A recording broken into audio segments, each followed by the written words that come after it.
Guys, yung MIUI 125 ko, napansin ko siya ng sinalangan ko siya ng scanner kasi curious ako sa RPM niya. Napansin ko dito na nagda-down by 11 volts yung battery voltage niya. So hindi stable yung charging. So yan guys, nagda-drop down. So ginamitan ko siya ng scanner kasi curious ako sa RPM niya. So ngayon, ginamitan ko siya ng battery tester. Battery tester ginamit ko para makita ko. Dito ko makita yung ano niya, kung ano talaga yung kalagayan ng battery ko.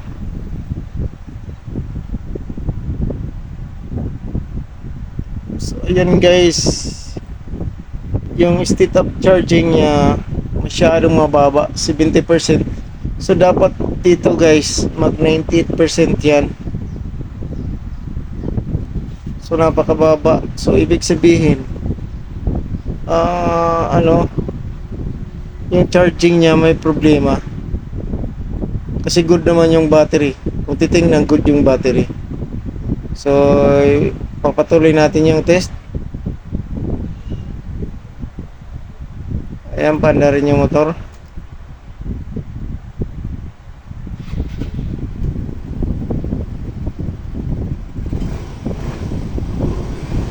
Start natin.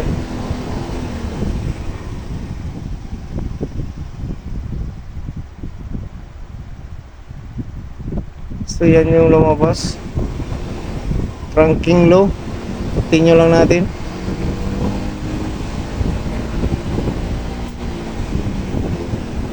So mababa na talaga yung ano niya, charging niya. Okay, continue lang natin guys kung ano talaga yung result.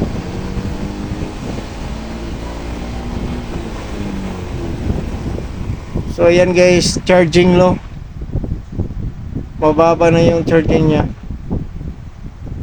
12 point something na lang.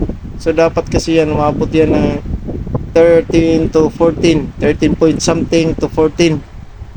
So ayan, 12 point something na lang. So mababa na talaga. Charging low na yung nakalagay guys.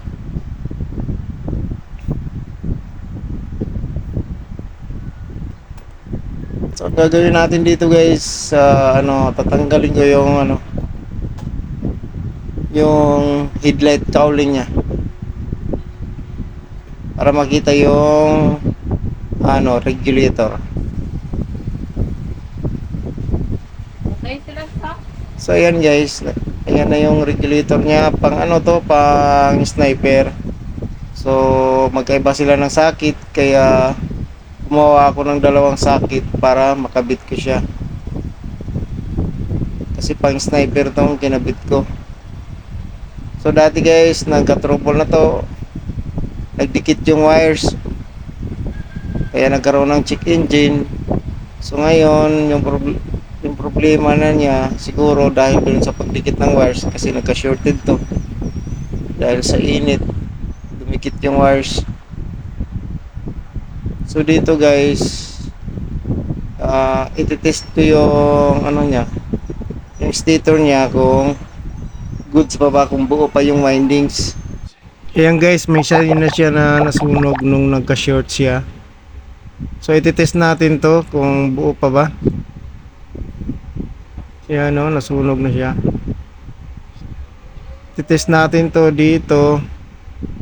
Pupunta dito sa stator niya. Kung buo pa ba to. Kasi yun nga, nagka-problema tayo sa charging. Ito din, papunta ito ng regulator. Test din natin yan kung buo yung wires, yung dalawa dyan na white. Test natin yan.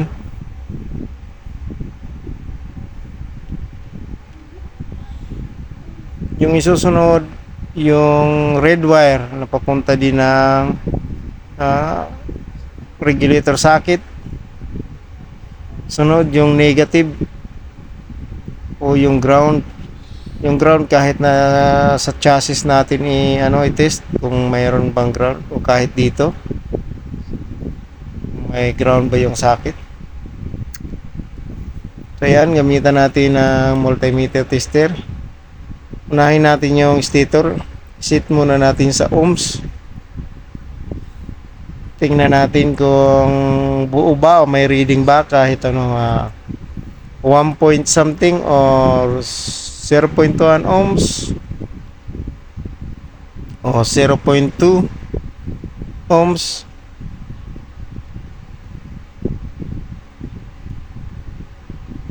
So ito yung socket na papunta doon sa stator. Tingnan natin yung result. So ayan guys, 1.2, 1.1. So good pa siya guys. Buo pa yung stator. Buo pa yung windings niya. Isusunod natin yung dalawang wire dito sa socket na to.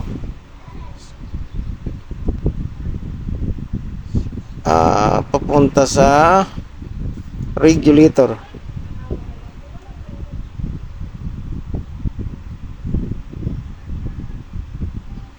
Yung paglabas niya sa stator, punta to ng socket ng regulator. So tanggalin natin yan guys. Tapos test natin yan ng continuity. Gamit tayo ng extension kasi maliit yung wire natin. Hindi masyadong mahaba yung wire ng tester. So yan guys, ito yung socket na karugtong dito papunta sa stator. Paglabas niya papunta siya ng regulator. So ngayon papunta to ng regulator. Test natin kung buo.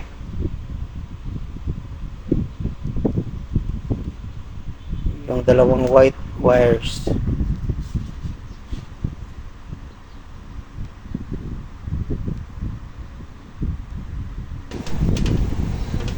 So ayan guys, tinanggal ko na yung socket na nakalagay sa regulator.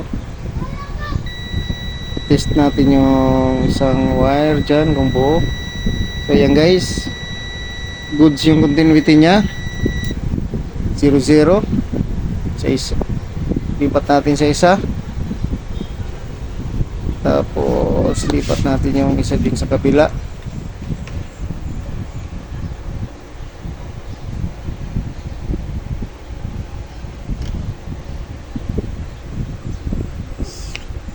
Sa kabila, ilipat natin. So yan guys, buo. So goods yung wire na papunta sa socket ng regulator. Wala siyang problema siya.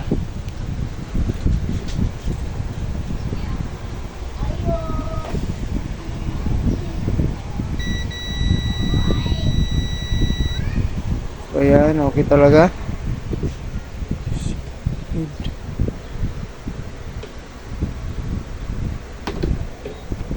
Doon naman tayo sa ano, sa red wire, sa battery,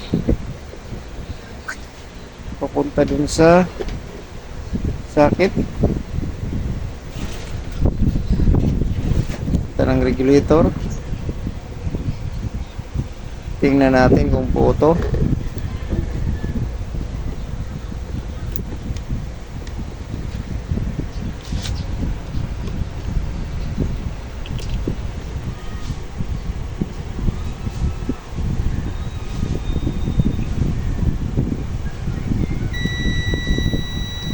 So yan guys, buo din yung ano, red wire. Goods yung continuity. 0 0 0 0 0 0. Susunod natin yung negative o yung ground wire ng socket ng regulator. So kahit sa chassis na lang tayo mag test guys kung goods ba yung negative o yung ground connection. So ayan guys, mayroon yan goods, mayroon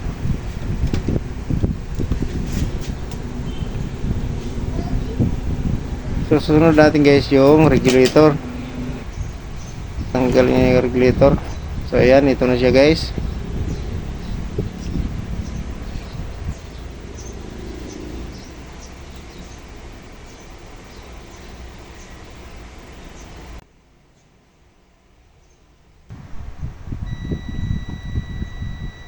So ayan guys, dito siya nagka-problema. Yung red wire saka yung dalawang white wire na papunta ng stator, nagkaroon siya ng short. So kaya nagkaka-problema yung charging niya. Kasi may short na to sila. So ayan guys, ito sa sniper to. Kasi napalitan na yung stock niya. Ngayon mapapalitan na ulit siya kasi sira na naman. Guys, review ko lang ulit. Yung regulator nakabit na, hindi ko na napakita. So ngayon, i-review na lang natin yung charging niya. Dito yung regulator na tinanggal sa sniper. Ito siya. Ito yung ginawa kong sakit na dalawa. Ito papunta to doon sa sakit na stock nito. Kaya dinalawa ko siya. So ngayon, andito na yung nakakabit na regulator. Hindi ko na napakita. Ngayon ang gagawin natin ay i-review na lang natin yung charging. So yan, ito muna unahin ko. I-test natin yung voltage ng charging. So guys, ito muna unahin natin gagamitin. Tingnan lang natin yung voltage. Iset natin sa volts. Tapos DC. Volts. Tapos DC. So ayan, DC.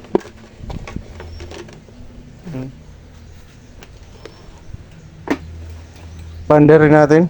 Yun. Start.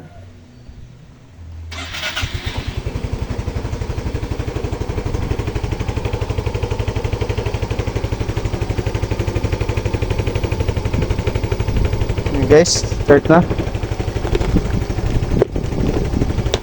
Test natin yung charging.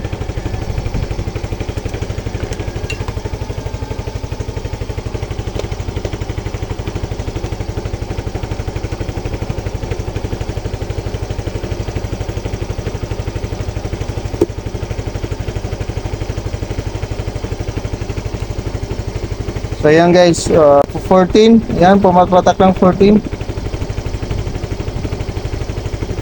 So hindi pa yan naka revolution guys. So hindi naka-accelerate. Naka-idle lang yung makina. So mayroon na siyang 14.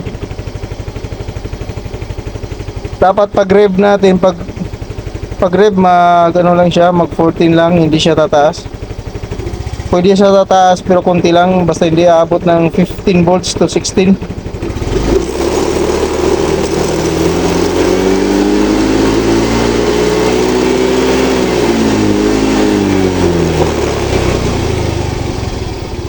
So ayan, 14.20.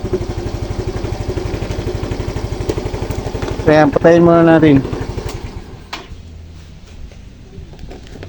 Susunod natin gagamitin guys, ito yung battery tester. So kakabit ko muna.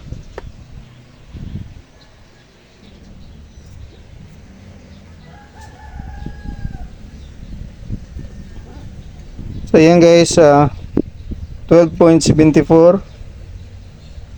Okay lang natin, okay. English, before charge, EGM flat plate kasi maintenance free to, yung battery maintenance free. Tapos dito lang tayo sa GB kasi dito makikita natin yung rated value ng amperahe ng battery. So 14 ampere hour kasi 14 ampere hour yung battery. Okay, patuloy lang. So ayan guys, yung 70% dati na tinatanggap ng charging ng dating regulator. Ngayon dahil nagpalitan tayo ng regulator, naging 98 na siya. Tapos stator belt good 12.71 yung voltage, tapos yung amperahe 90, goods pa to 90. Yung resistance 26, good, kaya good battery yung result.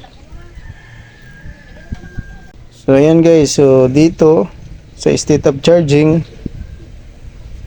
dahil nagpalitan tayo ng regulator, naging 98 na. So kanina sa luma, so doon sa pang sniper, 70% lang siya. So continue natin. Okay, start engine, start natin yung motor, on susi, start natin, on, start. Tingnan natin dito.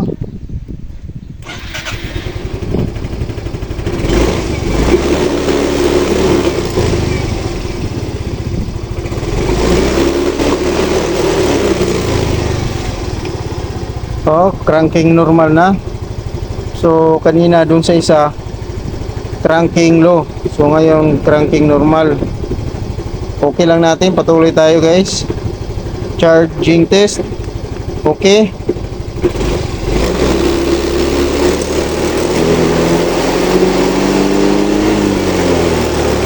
Ayun guys, umabot na siya ng 14. So continue. Tapos i-rev natin ng 2,500 RPM.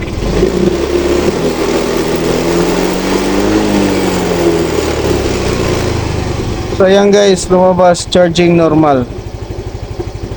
Tapos dito naging 13.90 na yung charging niya. Tapos kung unloaded 14, kung loaded 13.90.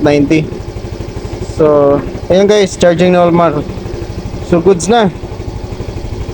So ito pala ay